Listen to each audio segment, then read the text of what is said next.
Assalamualaikum warahmatullahi wabarakatuh. Jumpa lagi dengan saya Atik Munfarida yang pada hari ini akan menyampaikan tentang penaklukan kota Mekah atau biasa disebut dengan Fathu Mekah. Peta konsepnya, di sini kita akan membahas 3 konsep. Yang pertama, sebab-sebab terjadinya Fathu Mekah. Dan yang kedua, faktor-faktor keberhasilan Fathu Mekah. Dan yang keempat, Haji Wada.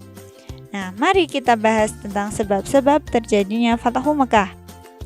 Setelah terjadi perjanjian Hudaybiyah, terdapat suku Bani Bakr yang menyatakan bergabung dan setia kepada kafir Quraisy. Nah, dan ada suku Huza'ah yang menyatakan diri bergabung dengan kaum muslimin di Madinah. Nah, suku Bani Bakr dibantu kaum kafir Quraisy melawan serangan dan pembantaian kepada suku Huza'ah. Nah, peristiwa tersebut menjadi tanda pengingkaran perjanjian Hudaybiyah yang telah dibuat. Suku Huza'ah mengadukan peristiwa itu kepada Rasulullah SAW dan meminta bantuan pasukan untuk menyerang Bani Bakr. Namun Rasulullah menyelesaikannya dengan langkah yang sangat bijaksana. Salah satunya dengan mengirimkan utusan kepada kaum kafir Quraisy untuk membawa misi perdamaian dan mengajukan beberapa usulan. Usulan tersebut diantaranya adalah 1.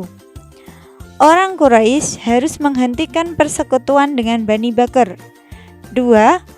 Orang Quraisy harus mengganti kerugian atas jatuhnya korban dari suku Huza'ah. Dan yang ketiga, orang Quraisy harus menyatakan pembatalan terhadap perjanjian Hudaybiyah. Kafir Quraisy memilih alternatif yang ketiga, yakni menyatakan pembatalan perjanjian Hudaybiyah yang pada waktu itu diwakili oleh Abu Sufyan. Dan hal tersebut diterima oleh Rasulullah dengan mempersiapkan segala strategi. Salah satu strategi yang dipersiapkan Rasulullah adalah mempersiapkan pasukan kaum muslimin untuk melawan kafir Quraisy, dan Rasulullah juga menyiapkan pasukan paling besar sepanjang sejarah, yaitu pasukan yang berjumlah 10.000 orang yang siap menuju Mekah. Nah, rencana tersebut dirahasiakan, namun berhasil diketahui kaum kafir Quraisy di Mekah. Ini semua disebabkan oleh salah satu kaum muhajirin yang bernama Hatib bin Abi Balto'ah yang mengirimkan kabar kepada keluarganya yang berada di Mekah melalui seorang budak yang bernama Saroh. Sebenarnya Hatib ini adalah orang yang setia kepada Rasulullah.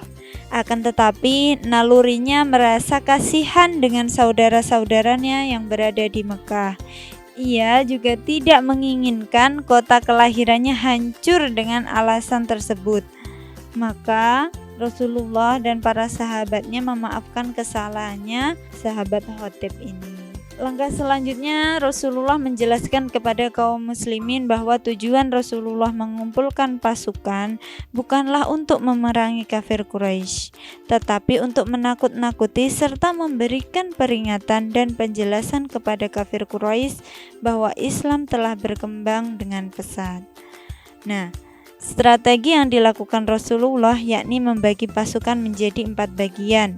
Yang pertama ada di bagian utara, yang kedua ada di bagian selatan, timur, dan barat. Dengan demikian, Makkah terkepung dari 4 penjuru. semua pasukan kaum muslimin mengikuti petunjuk Rasulullah dan kaum kafir Quraisy tidak mampu melawan kekuatan umat Islam yang begitu besar. Orang-orang kafir Quraisy merasa simpati sebab Rasulullah memasuki kota Mekah dengan cara-cara damai. Terlebih lagi kaum muslimin yang selalu mengumandangkan takbir dan tahmid yang membuat gentar seluruh penduduk Mekah. Itulah pembahasan tentang sebab-sebab terjadinya Fathu Mekah.